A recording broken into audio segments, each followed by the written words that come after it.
An alkene is a hydrocarbon that contains at least one double bond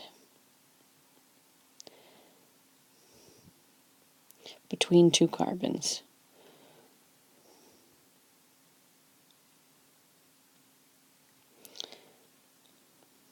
Because there's a double bond,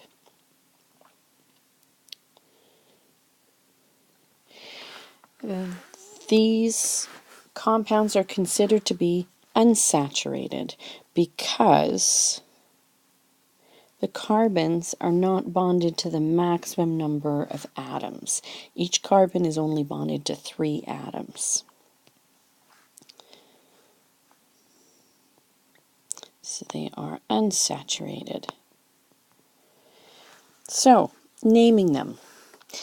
You follow the same general pattern as you do when you name alkanes, except now we've got to take into account the double bond. So, identify the longest carbon chain. That's the longest continuous carbon chain. And that is the root. The suffix is ENE because these are alkenes.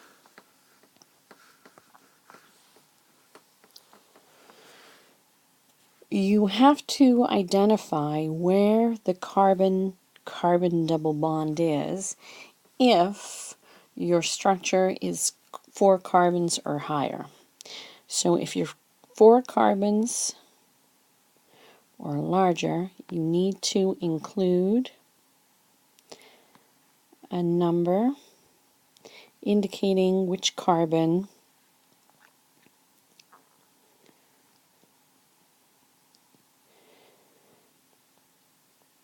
that the double bond starts from.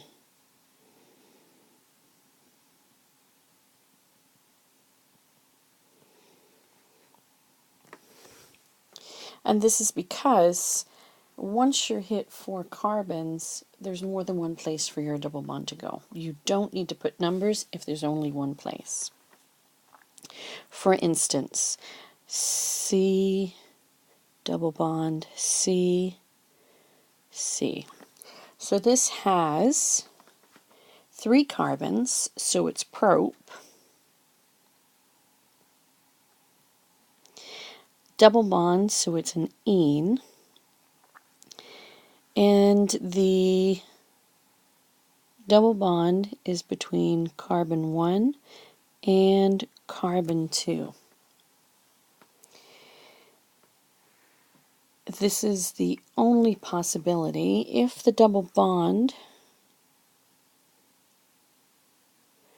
was at the other end, you would start counting from the other end because you need the lowest possible combination.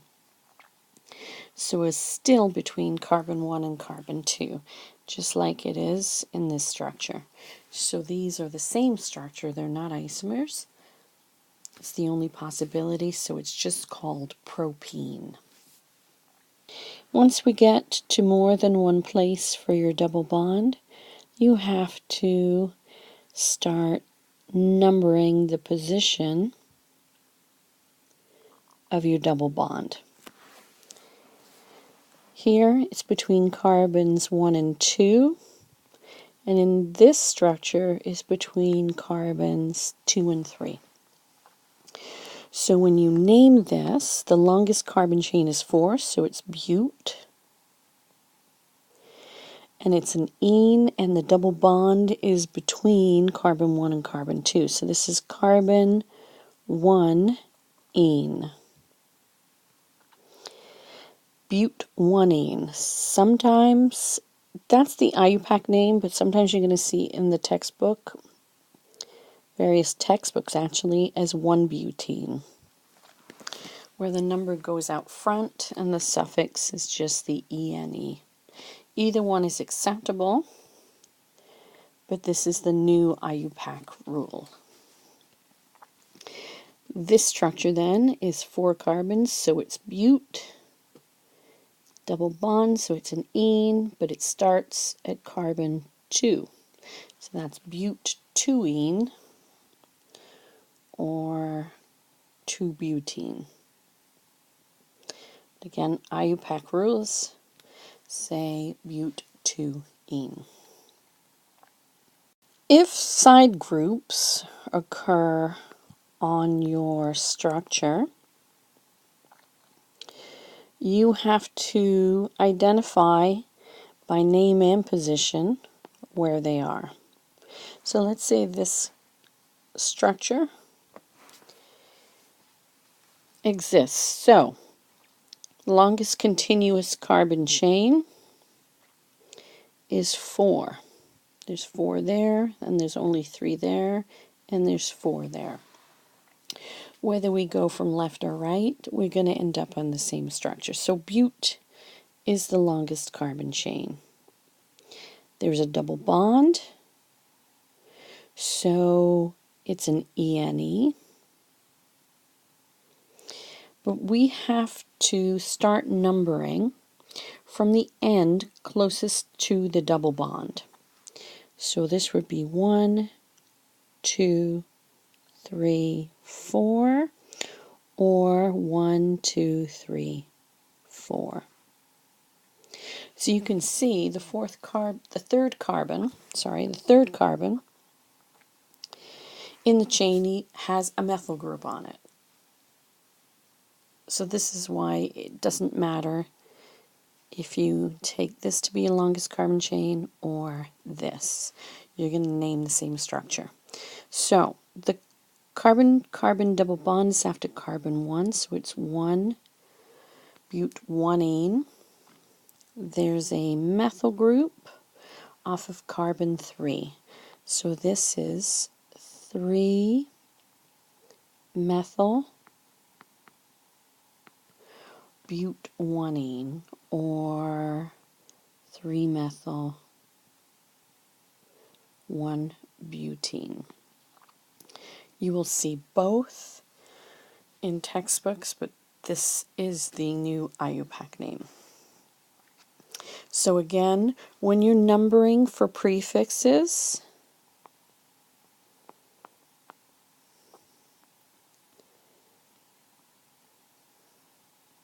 you have to start at the end closest to the double bond.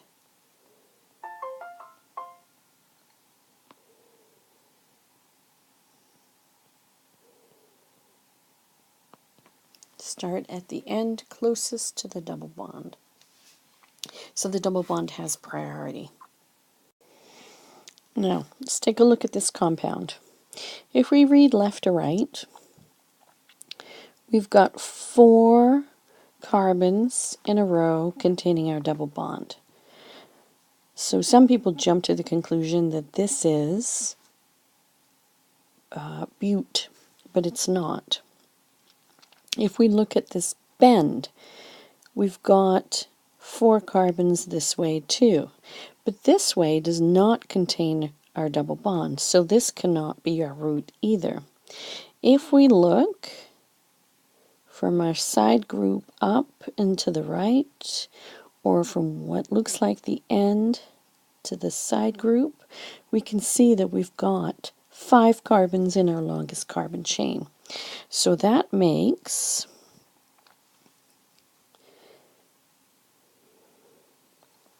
our side group. So our longest carbon chain is 5, so it's pent.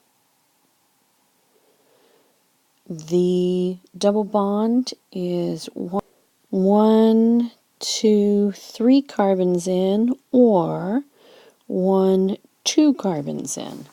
So 2 carbons is the lower number, so this is pent 2-ene, and the methyl group is on the 3rd carbon. So this is 3 methyl pent 2-ene. When you draw alkenes, the same rules apply as for alkanes, but you have to get the position of the double bond correct. It has to come after the number identified between the root and the suffix. So let's draw 4-methyl pent 1-ene. So we've got 5 carbons in our longest carbon chain. 1, 2, 3, 4, 5. The double bond comes after carbon 1.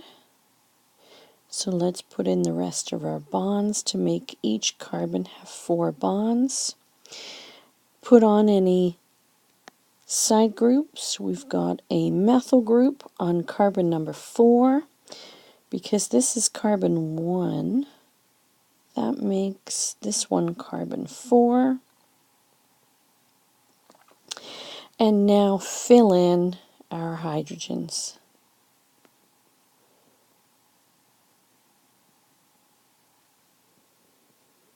And there is 4-methyl pent 1-ene, which is also called 4-methyl 1-pentene, but this version I've written down is the correct IUPAC way. Physical properties. So they're nonpolar, like the alkanes. Therefore, they do not dissolve in water.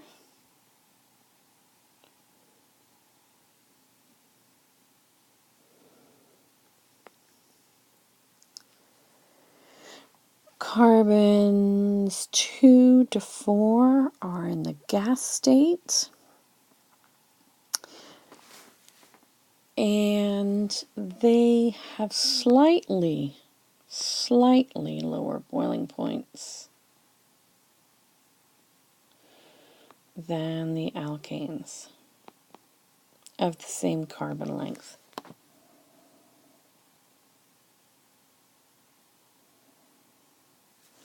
But if you have